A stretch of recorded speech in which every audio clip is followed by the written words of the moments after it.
Can you believe that? I wonder how that experience is, because at first people would always have to go in there and it's like you're thrown into a room with a whole bunch of strangers that you don't even know in a setting where you're not comfortable in. And you're now, brand new to that and you're setting. brand new to that setting, and it's a brand new school. Now it's like everybody got a chance to meet each other's personalities instead of meeting each other's characteristics, such as you're short, you're tall, you're chubby, you're this, you're that. Like now people are meeting each other's personalities that they can, if they've been smart enough to be able to bring out through these virtual school.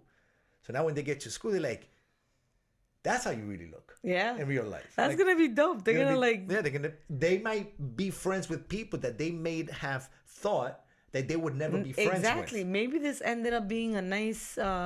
Maybe school should start like this always. Because now there's no preconceived judgments. Like now.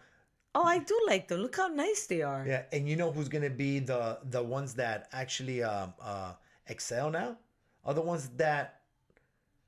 Remember, if you're in your room, which is a place where you feel comfortable, you're in your home and you're doing schoolwork, you're very comfortable in your house.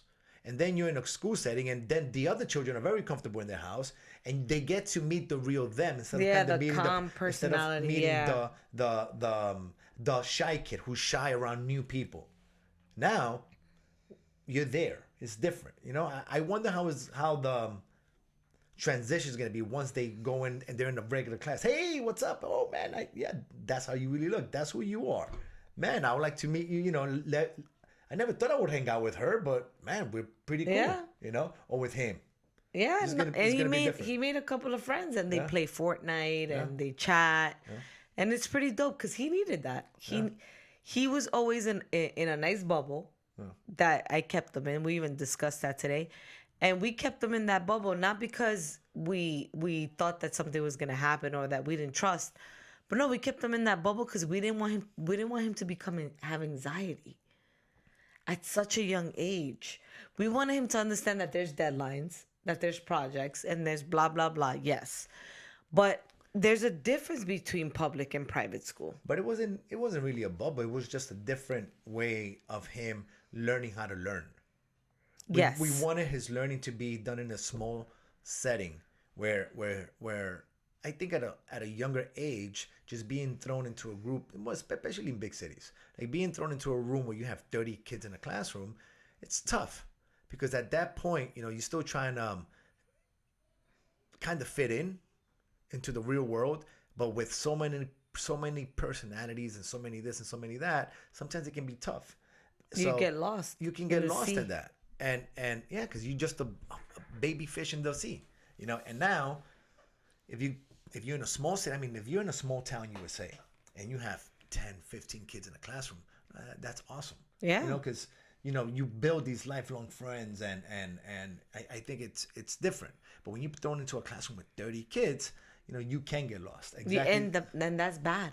And sometimes the teachers, without it being their fault, they can't focus on one child that may need the focus because there's 28 other kids that also need the attention. And if you have kids, and if you only have one or two in the house, how much attention do they need in the house? That's one or two. Imagine having 30 kids, and they don't have them for an hour or two.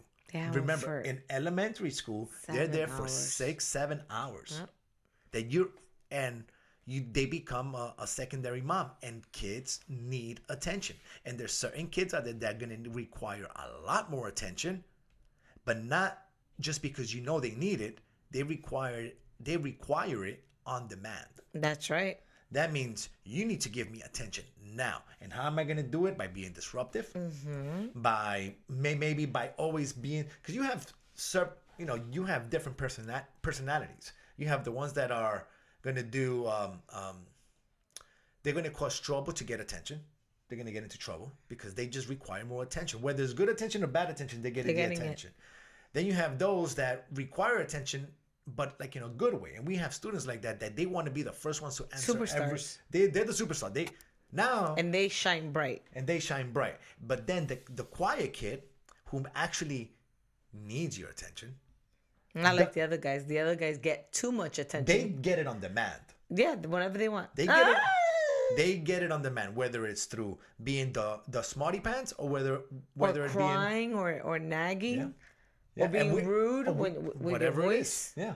Or certain kids with special needs that are also thrown into these huge classrooms, right? And they require attention. And then you have the kid that's, man, he's the artist or she's the artist or she's the quiet ones, and they require attention. And nobody bothers them, but they do. Everybody needs attention. But they'll fall through the cracks. I know. Why? Because there's 30 kids in a classroom. How do you do it?